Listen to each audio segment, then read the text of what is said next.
Eh bien salut. Alors voici le petit montage Arduino que je viens de faire. Donc hop, je te montre comment ça fonctionne.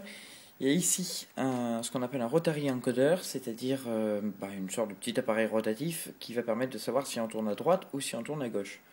Il y a deux petites résistances et deux petits condensateurs, enfin vraiment rien de compliqué. Ici un Arduino, alors c'est un Arduino Uno, donc c'est la version gros modèle qui prend beaucoup de place, mais bien sûr on peut transposer ça sur une version LilyPad, c'est-à-dire pour être cousu sur un vêtement, puisque c'est un système qui est fait pour, et qui passe à la machine, pour peu que tu retires bien sûr l'alimentation électrique, parce que la pile, elle, elle va faire la gueule.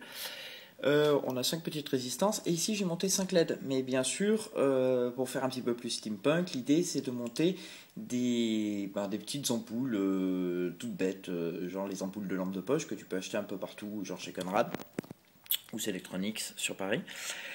Et voilà comment ça fonctionne. Donc j'ai fait le petit système. Quand je vais tourner ici l'encodeur vers la droite, donc dans le sens des aiguilles d'une montre, ici, on va pouvoir allumer une LED, puis deux, puis trois, puis quatre, et bien sûr cinq au final. Et bien sûr, quand je vais le tourner dans l'autre sens, ça va redescendre. Donc ça va te faire un équivalent jauge d'énergie. Alors on est 2 jours, je sais pas si ça va très bien rendre. Voilà, là je suis en train de tourner, donc je vais arriver à 5. Et je sais pas si tu vois, en fait, ça clignote un peu. En fait, ça ne clignote pas, ça grésille. Avec la caméra, je pense que ça va pas vraiment rendre.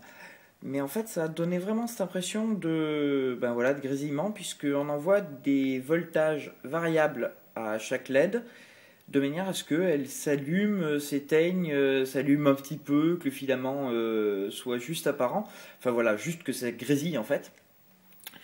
Donc il y aura peut-être un tout petit ajustement de voltage à faire pour des vraies ampoules, mais j'en avais pas en stock, mais c'est vraiment rien du tout.